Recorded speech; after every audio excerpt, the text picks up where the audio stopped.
First, you have some time to look at questions 1 to 6.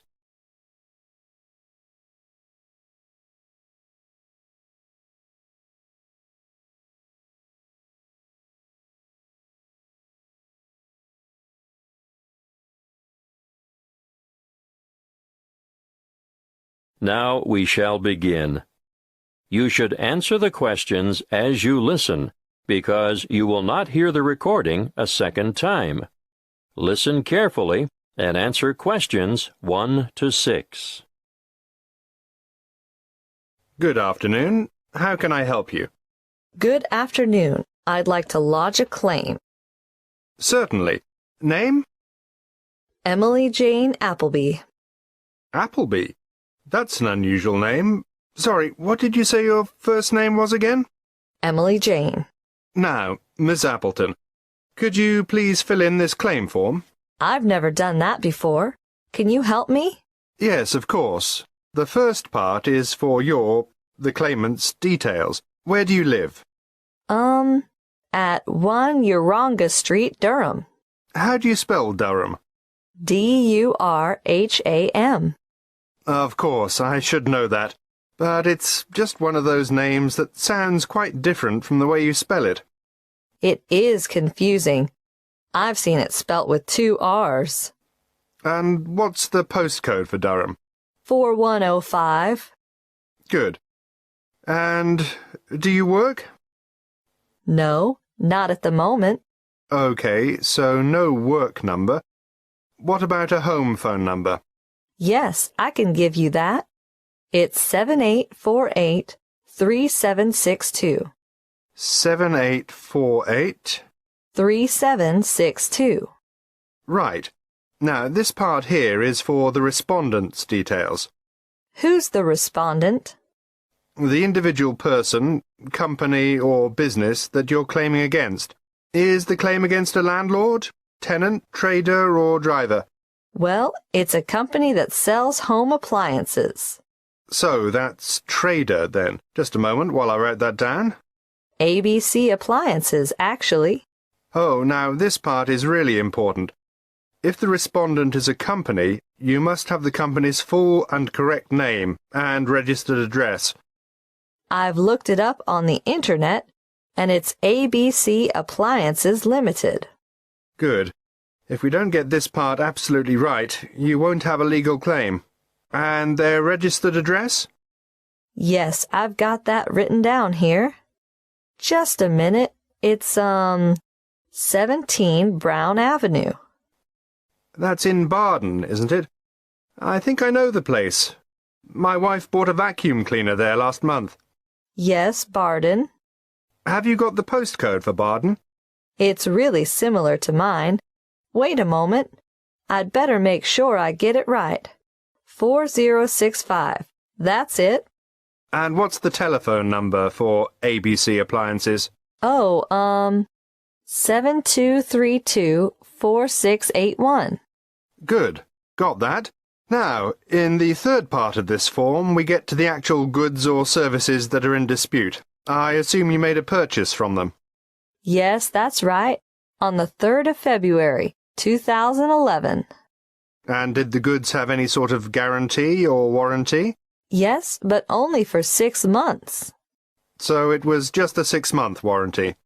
Yes, they offered me an extended warranty for 3 years. But I would have had to pay extra for that. Oh, I see. Before you hear the rest of the conversation, you have some time to look at questions 7 to 10.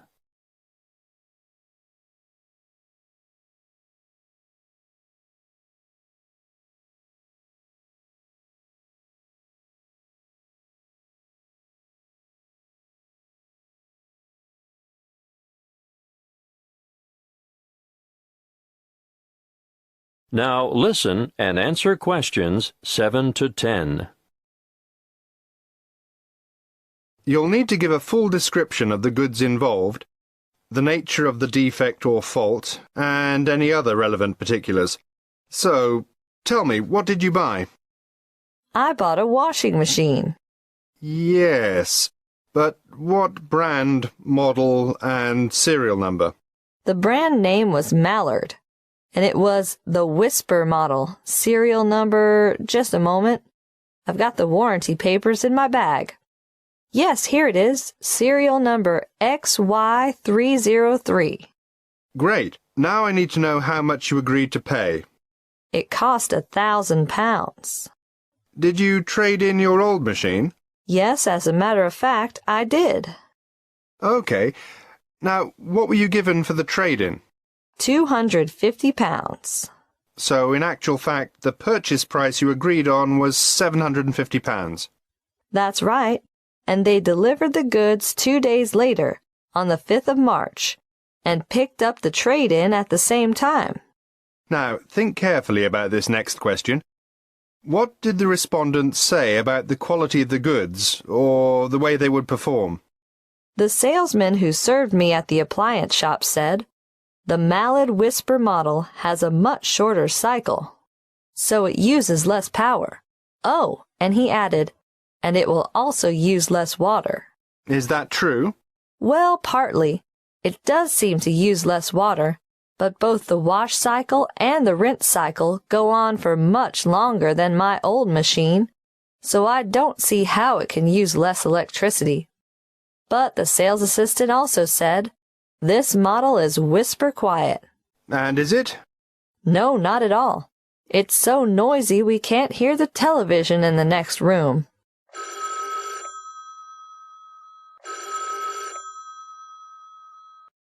Excuse me, I have to answer that. Would you mind waiting? I'll get back to you in a minute. That is the end of Section 1. You now have half a minute to check your answers.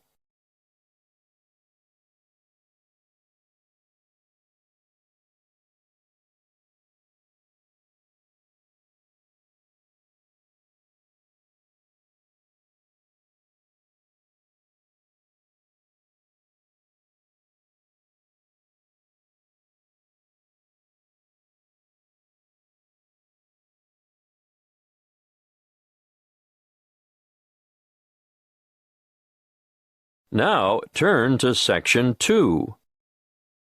Section 2. You will hear a representative from Dreamtime Tours giving information about a particular tour option. First, you have some time to look at questions 11 to 14.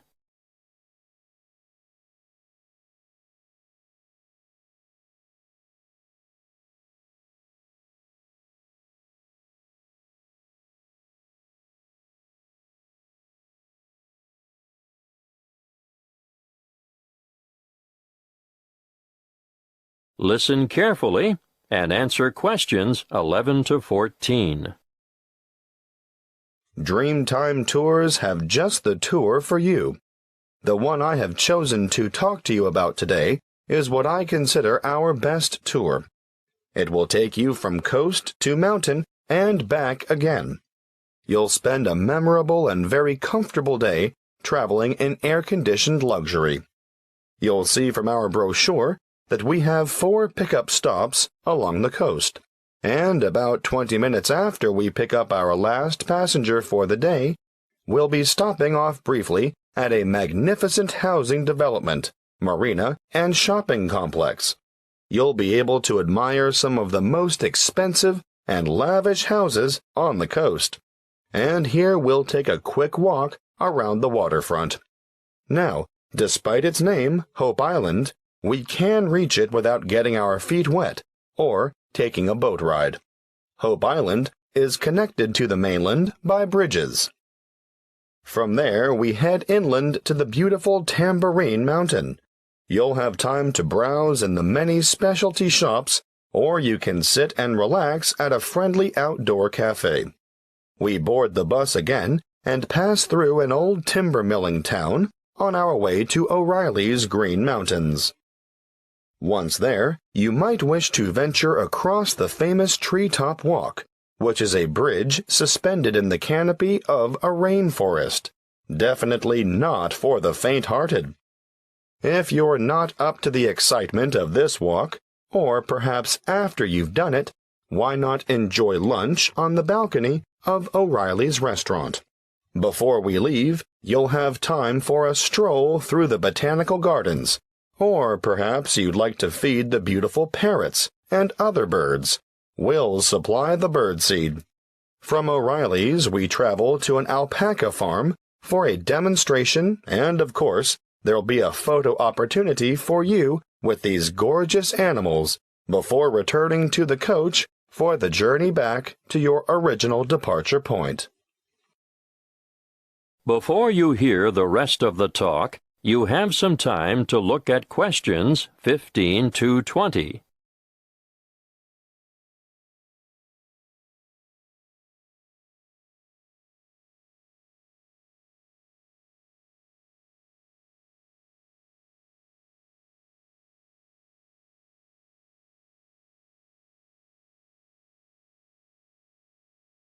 Now listen and answer questions 15 to 20.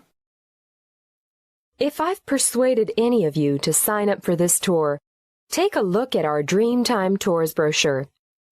You'll see that you can book over the telephone, or you can make reservations through the reception desk. We generally have a member of staff manning the desk from 7:30 a.m. to 9 p.m. every day of the week.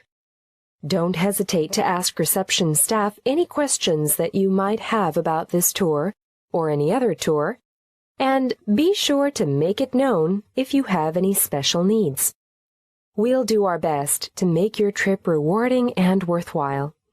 If this is the tour you want, be sure to specify Green Mountain Tour, and note that these excursions are full-day tours on 3 days of the week only, Sunday, Monday, and Friday, although we're hoping to have a Saturday tour available by next year. You'll see that fares are extremely reasonable, with each adult paying just $37. Now, that's not bad for a trip of around 280 kilometers, is it? If you want to bring the family, obviously, the Family Pass is great value at $94. That includes 2 adults and 2 children.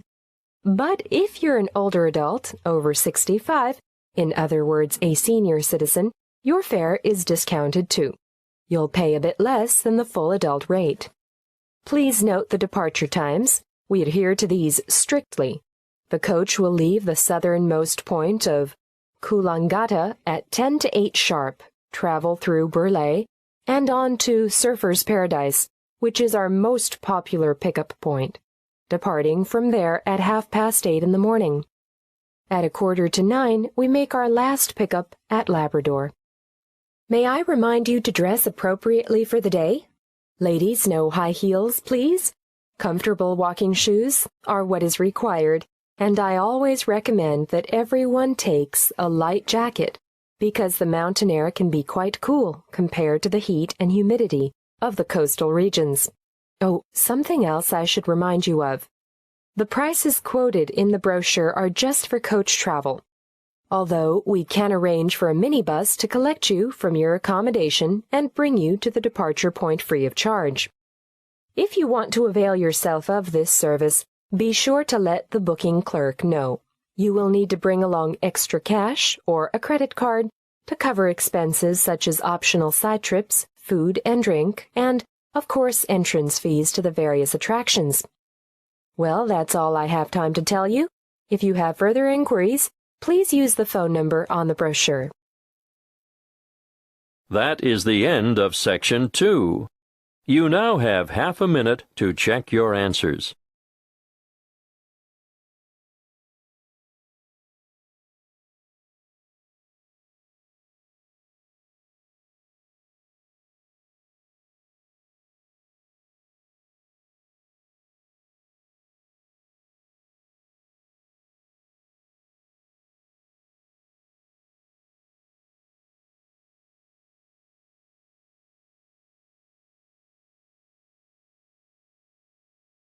Now turn to Section 3. Section 3. You will hear a conversation between 2 training college students and their liaison officer who is enrolling them in a volunteer program which provides English language support in a local secondary school. First, you have some time to look at questions 21 to 25.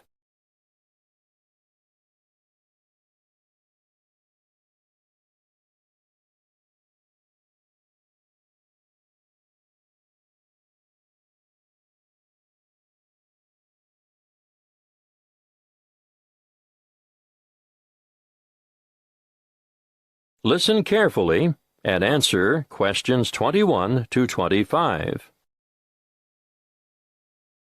Come in and sit down, Lester. Sharon, I can see you're keen to know more.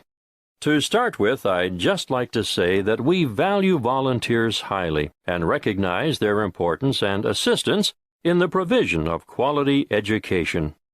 Thank you. We're looking forward to helping out. But what exactly can we do? Volunteers can undertake a range of tasks. In general, they enrich the English language program and complement the contributions of salaried staff members. Yes, but what would we do specifically? Oh, a variety of tasks. For instance, you can tutor individual students in reading. I thought that might be the case. But you can also help students edit their written responses. Great. Is that also a one-on-one activity?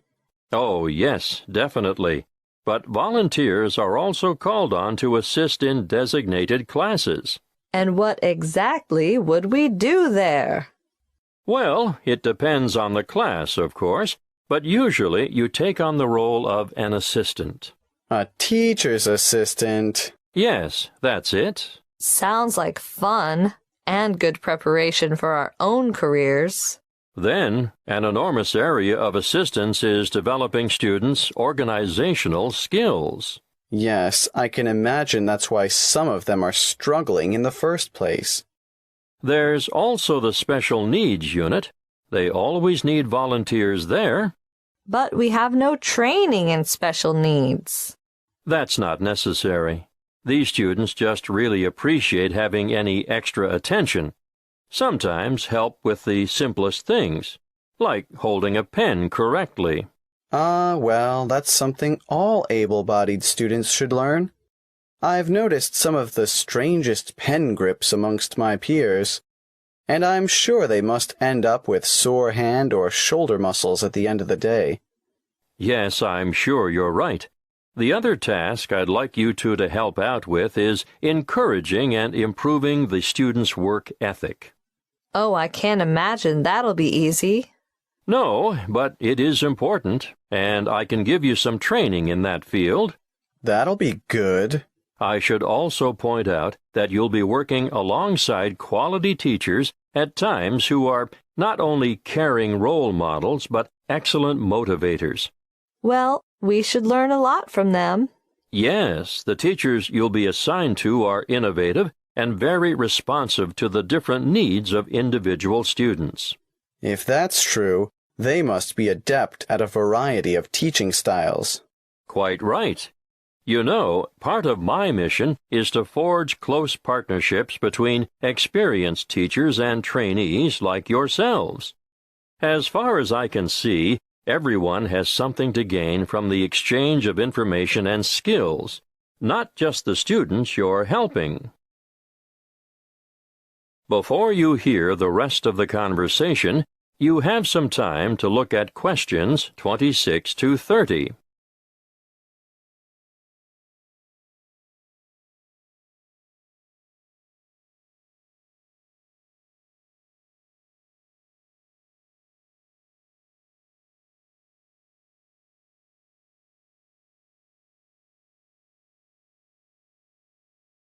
Now listen and answer questions 26 to 30.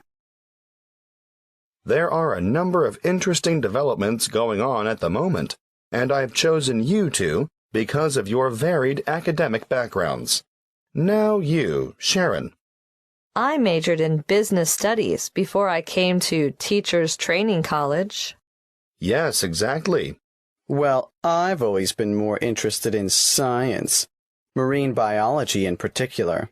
Yes, I think it's quite exciting. The school you're going to assist at is augmenting the number of vocational learning experiences offered within its subjects. Educational philosophy these days seems to recognize the importance of increasing practical components in the curriculum. Areas of development being pursued include building and construction, agriculture, business education, and hospitality. But the Marine Studies course is already well developed. Oh, now I see where we fit in. You'll find that the school has an excellent library and audio-visual collection. There are 3 computer laboratories and a special needs network with 6 stations. Ah, they are well equipped. Wait till you see their independent learning center. What's so special about their ILC? They have the most sophisticated self-learning software I've ever seen in this region of the country. Really? Uh-huh. And there's a wide number of extracurricular activities, an extensive sporting program. Oh, sport? Not my thing at all. Well, no, maybe not. But they also promote students' participation in different scholastic competitions. I'm impressed. I think we're going to enjoy this. That is the end of Section 3. You now have half a minute to check your answers.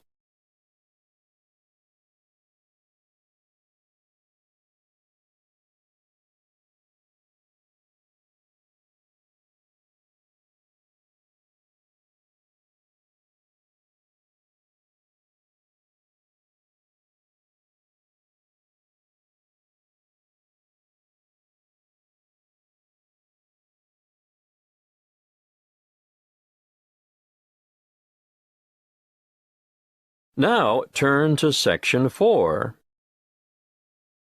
Section 4. You will hear a talk by a health studies lecturer on anxiety. First, you have some time to look at questions 31 to 40.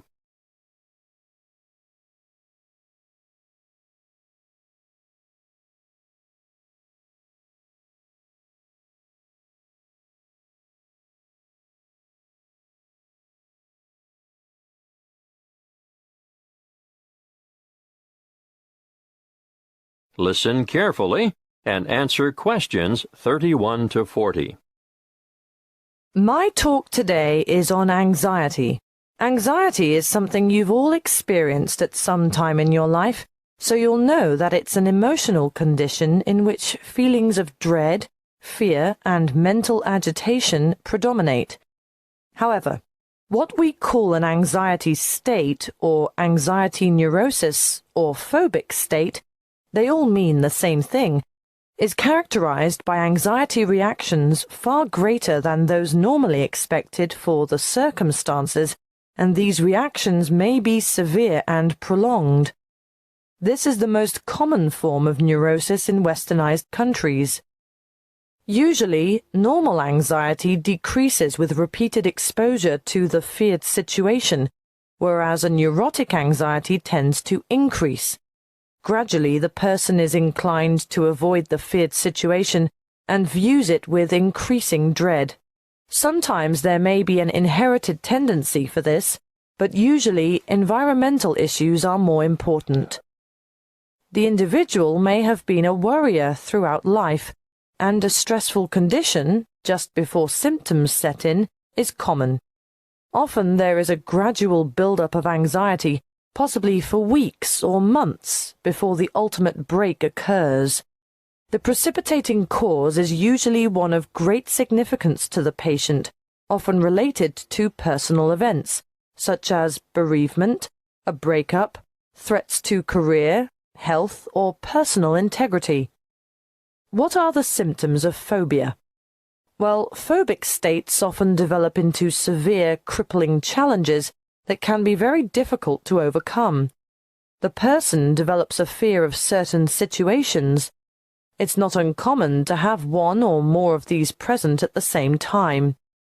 I'm going to name some frequent phobias and give you a description of their symptoms. Let's start with agoraphobia, which is when the person has an intense anxiety about venturing outside the safety of the normal home surroundings.